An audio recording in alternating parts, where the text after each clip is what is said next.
Hello, I'm Tara Brabazon. I'm the Dean of Graduate Research at Flinders University, and welcome to Vlog 61. What do I do while my PhD is being examined?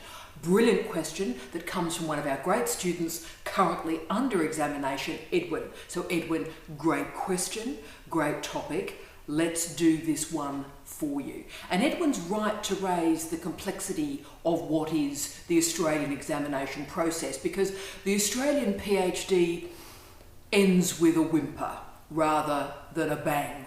You click send, your document is uploaded, and that digital document is sent to examiners.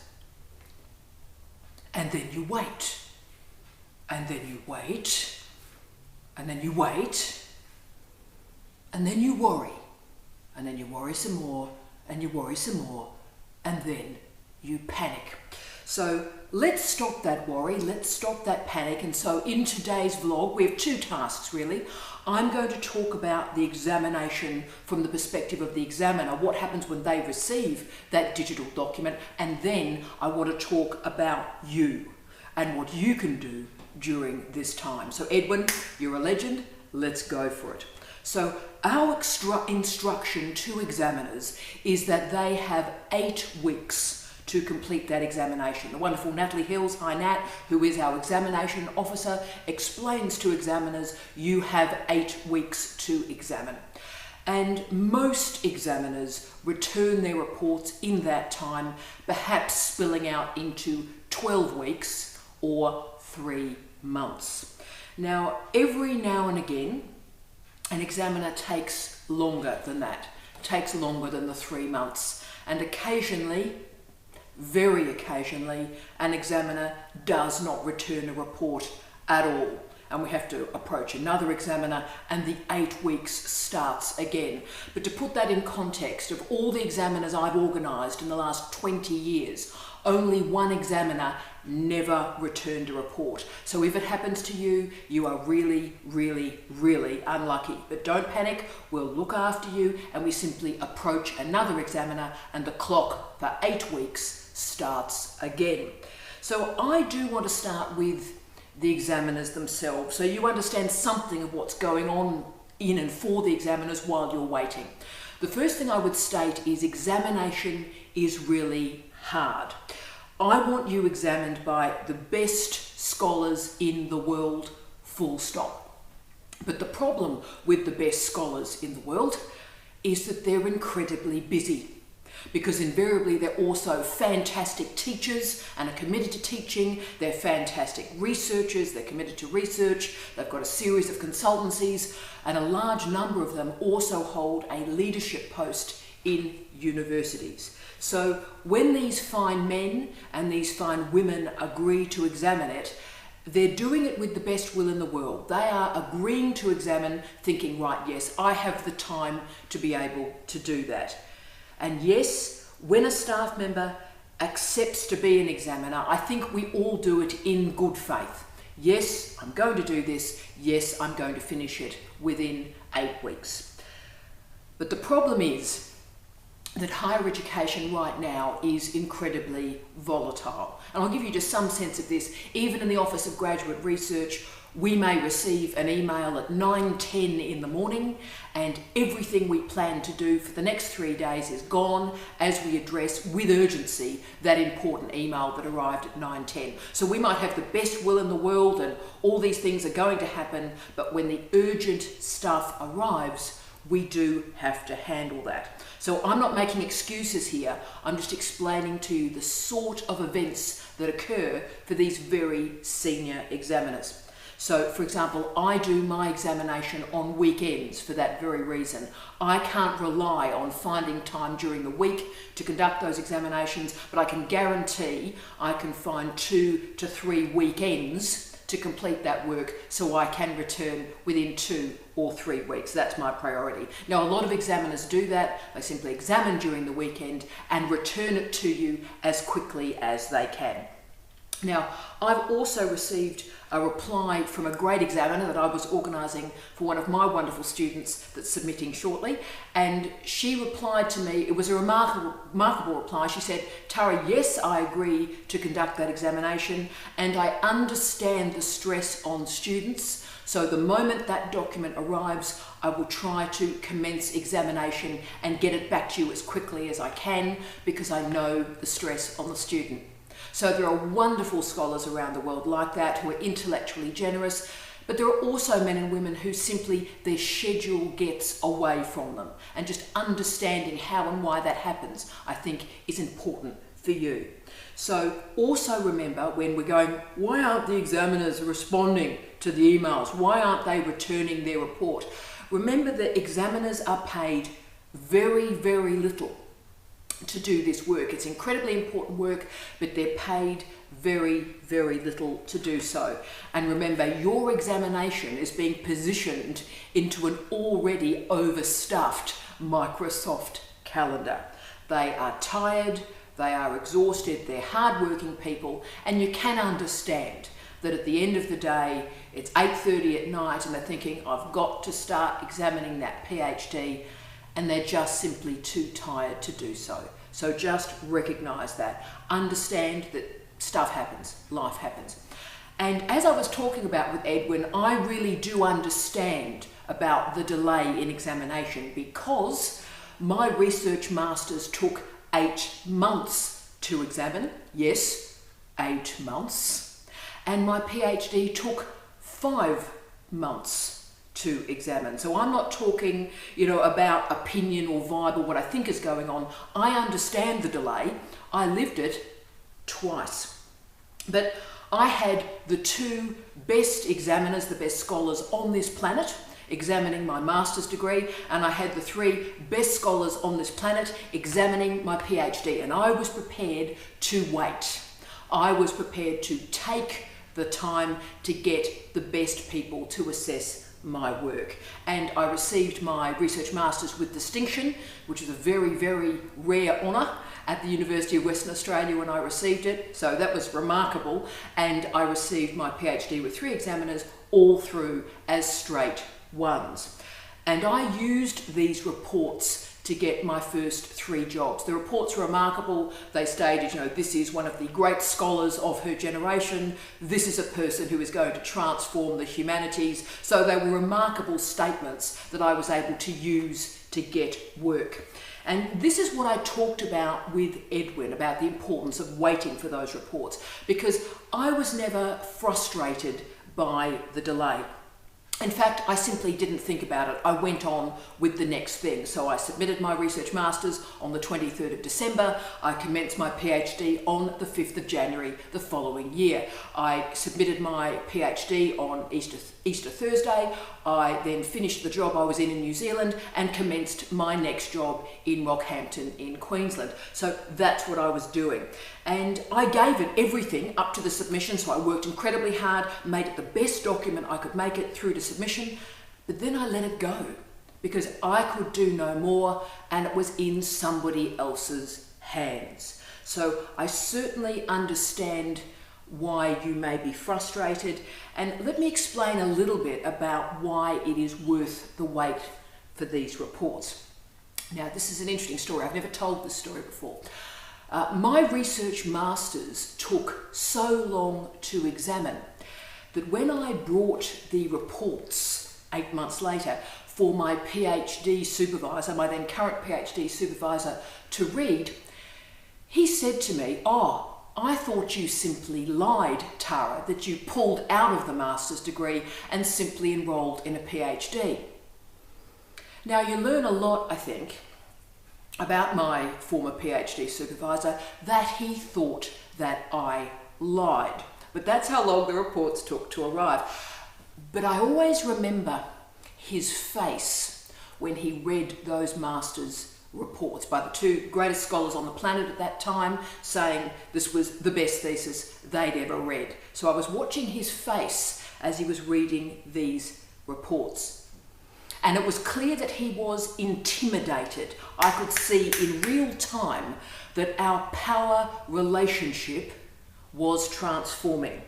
And if I'm honest, the relationship never recovered, because from that point, I was no longer a very junior, very young woman, very young student that he could simply insist, you will add my name to a publication, even though we had no dealing with it. He could try and push that if he liked, or he could say, you will do this teaching in my course. So he tried to push me around and tell me what I should do. But after he'd read reports from two great scholars stating this is a truly great scholar who's going to have a fantastic career, all of a sudden, all that push and pull and the nastiness started to disappear. It became something else. So the reason I've told you that story is because examination matters. Examiners matter. Why? Why? Because they empower the student. They empower you. They take you from a PhD candidature and allow you to meet your future. And trust me, it is worth the wait to get the best examiners. Those names provide tickets for you for future publications, but also for future jobs. Okay, so that's the examination, and that's why it matters. Let's now talk about you and what you are going to do during those 8 weeks, during those 10 weeks, during those 12 weeks, while you are waiting for the examiner reports to be returned. So what exactly are you going to do in those 2 to 4 months? Now, this is an incredibly important period in your life. And actually, it's neglected in the literature remarkably. And I understand why. Because you finish the thesis and you are absolutely exhausted. And your supervisor is also absolutely exhausted. And look, you do have the right, nay, responsibility to go a bit feral for a while. So I always say to my students, you have 1 week to go feral. Hashtag go feral. Do some yoga, drink some hard liquor, go for some tequila if you feel like it, watch Bold and the Beautiful, read some trashy novels, or indeed just try and watch some William Hartnell episodes of Doctor Who. You will be rewarded. So have a great time.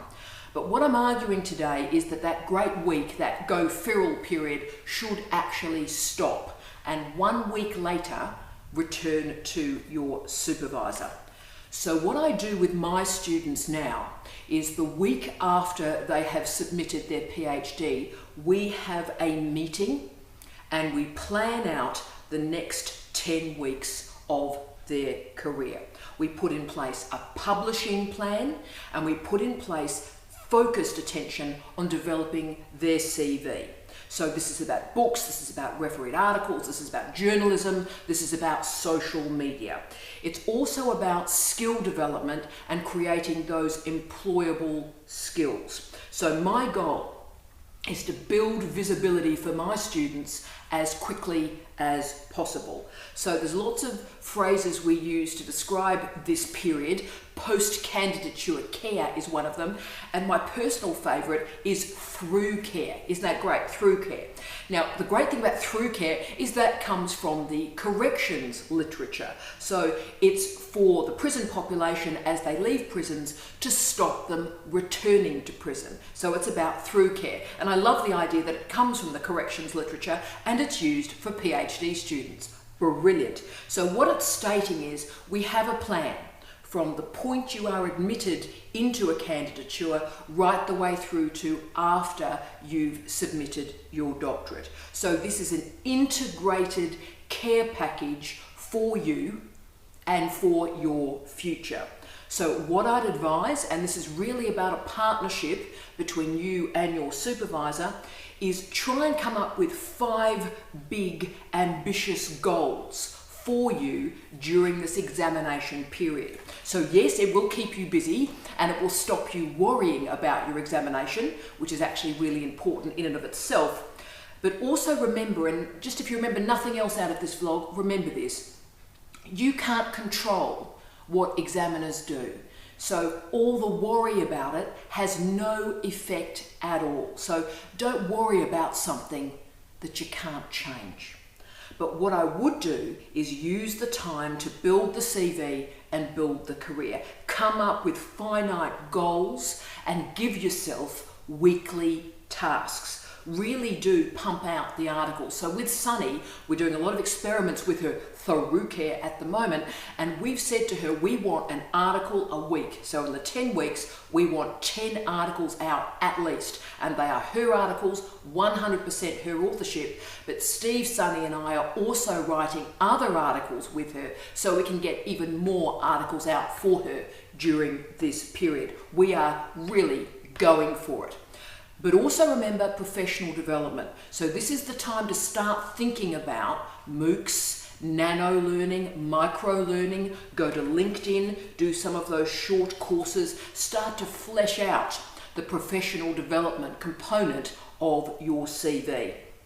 So also give yourself a series of finite tasks with social media. So make sure your Twitter's up to date, start to tweet out some of your research interests, make sure your LinkedIn profile is going well, and start to do the podcasts or the vodcasts or the vlogs to give yourself visibility. So tweet out your research, focus on dissemination and focus on widening out your audience. Really important. So if you are looking for work, this is the time to really go for it. So start to go methodically through the Times Higher Education, start to go methodically through LinkedIn, and if you're interested in working in a particular city somewhere around the world once a week, start to go to their websites, the university websites, and see the work that is available. So the key is to have a plan. Work out where you are right now, and work out where you would like to be in 3 months. And this examination period is the link between the two. So please remember, your supervisor will always be your supervisor. If the relationship is a great one, and I hope it is, it can be the foundation for your entire career. Now, almost all of my PhD students are still in relatively regular contact with me. They may be asked for my opinion about applying for a new job, want a reference, or want some sort of publishing support, me to write a spruik sentence for one of their books, for example. So this is through care. This is through care that's about decades, not about days. We are always your supervisor.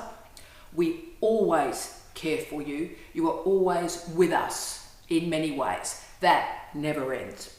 So you are going to need us less as years go by, but whenever you get into trouble, always remember your supervisor is there and we care for you, and if we can do something, we certainly will. So start to see the examination period in perspective.